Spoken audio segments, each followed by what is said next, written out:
So, in which year did Prince Charles make his monstrous carbuncle comment about British architecture? The answer was in 1984.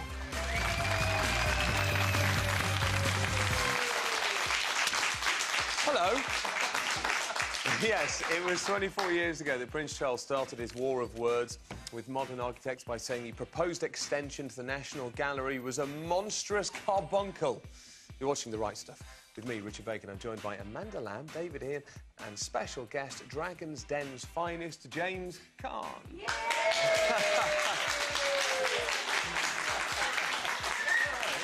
Love you. First up, though. Is Prince Charles right to fear GM crops? He's claimed genetically modified crops are causing untold damage to the Earth's soil and are a scientific experiment gone wrong. He says if the world relies on corporations to mass-produce food, millions of farmers will be driven out of business and spell absolute disaster. Is he right, or do you agree with the government's former chief scientist, Sir David King, who said earlier this week that GM crops hold the key to solving the world food crisis of rising prices and lack of supply? Remember, since 1996, more than 1 billion acres of GM crops have been planted around the world, with farmers saying they get an average yield 10% higher than with non-modified seeds. But even if you think the Prince of Wales has a good point, should he really be meddling in the public policy debate yet again? After all, he's the owner of a highly successful organic food company run from his farm at Highgrove, and as the heir to the throne in a constitutional monarchy, shouldn't he just leave the governing to the elected parliament? James Caan. I think he shouldn't get involved, really. I don't think it's his to meddle with, because clearly I think there are two issues. One is, I think he has a vested interest because he's in a competing business himself that doesn't support to that strategy.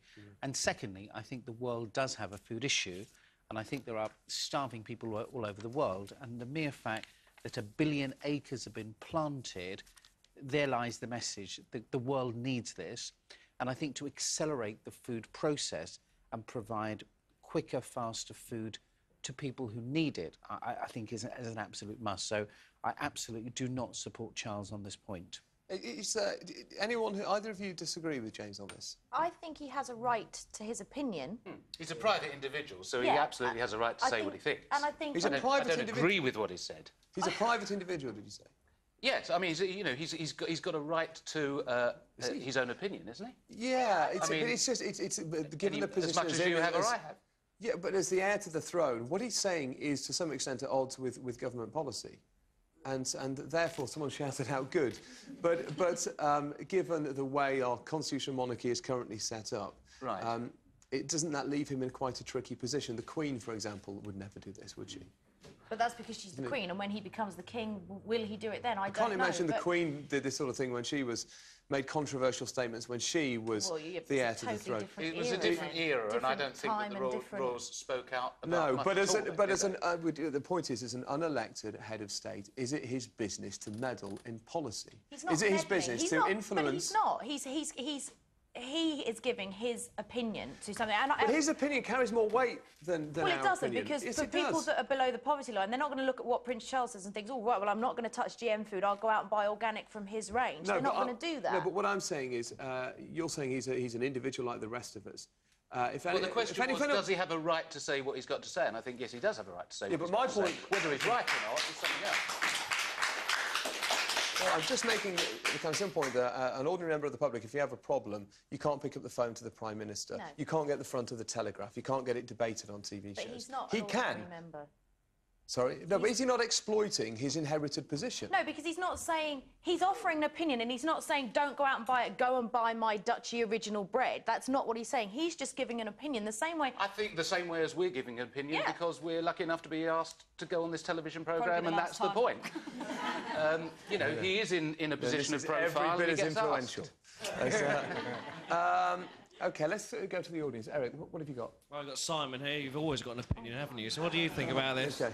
Simon? Well, I just want to say, as far as Prince Charles is concerned, I think when they talk about the abolition of the royal family, I think there's one great thing, the fact we've got a royal family, is they can speak out, and they're not aligned, they're not affiliated to any political party. Now, many countries in Europe do not have that luxury, and I think good for you, Prince Charles. Okay. You've got no political affiliation. You're speaking it as you see it, and I think we really need to appreciate that. All right, fair enough. Thank you very much. Let's get to calls, because people are actually phoning anything more specifically about GM crops themselves as well. Amy, what have you got? Yeah, they are. It all seems to be that at the moment. But we're going to go straight to Chris on line 2. OK, now, Chris, you're a farmer. I'm indeed, yes. OK, now, you think GM crops are a disaster. Explain why.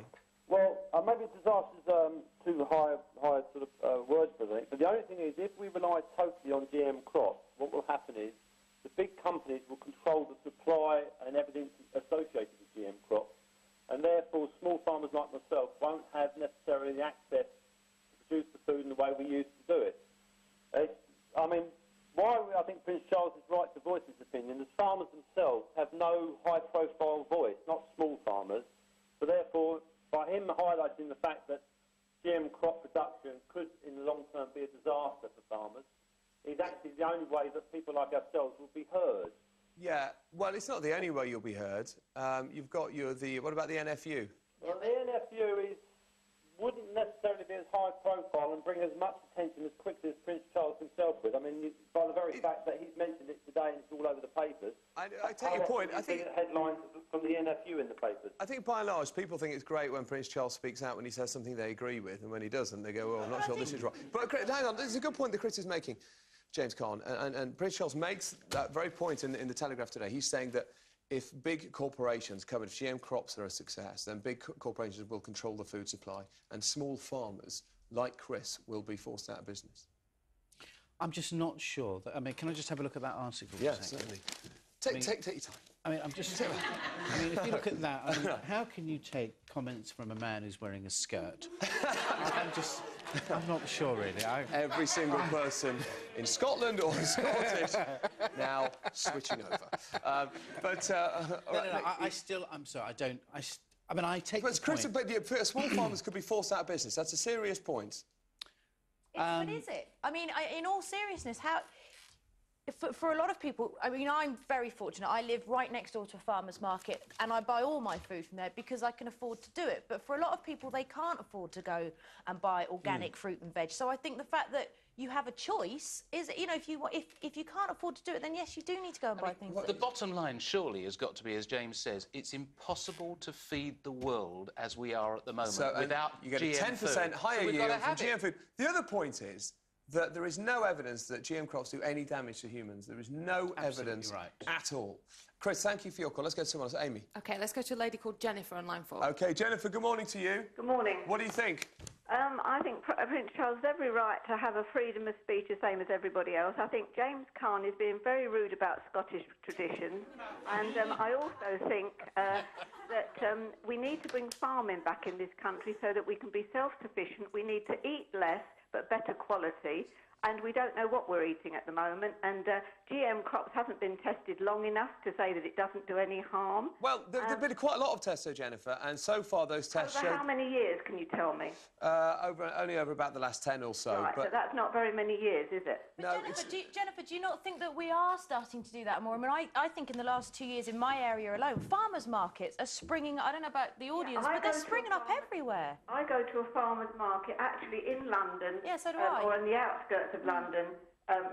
Most weeks, and I don't find their stuff. It's not actually organic. No, it's not always organic. It's like homegrown or whatever. But it is sometimes cheaper. Vegetables are cheaper than the supermarkets, actually, if you look around. I mean, you can buy cauliflower for 60p, in the supermarket it's 89p.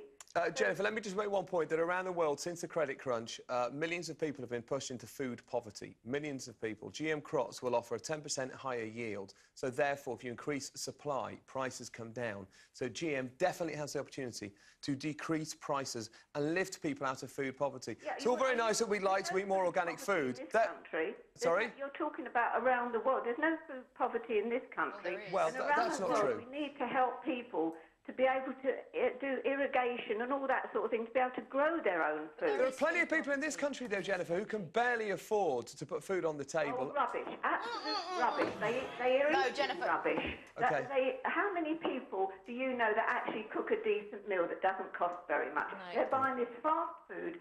Why do you think McDonald's and all those places are doing really well? Because people have got too much money in their pockets. It's not because it's cheap. No, Jennifer, not everyone does. Not everyone does. Jennifer, you don't. So I've got to I move live on a pension, and I can tell you, you can live very, very well if you know how to cook and if you know how to be economical. Jennifer, that's true. That is true, and actually that relates to what we're doing a bit later in the show with some people called Freegans, and we'll discuss that. But I think you're making some comments that are naive, and I think you're making some comments that will be offensive to people. There are plenty of people who cannot afford to put food on their table in this country.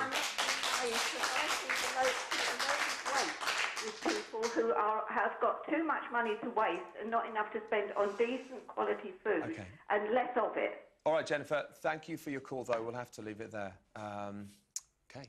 After the break...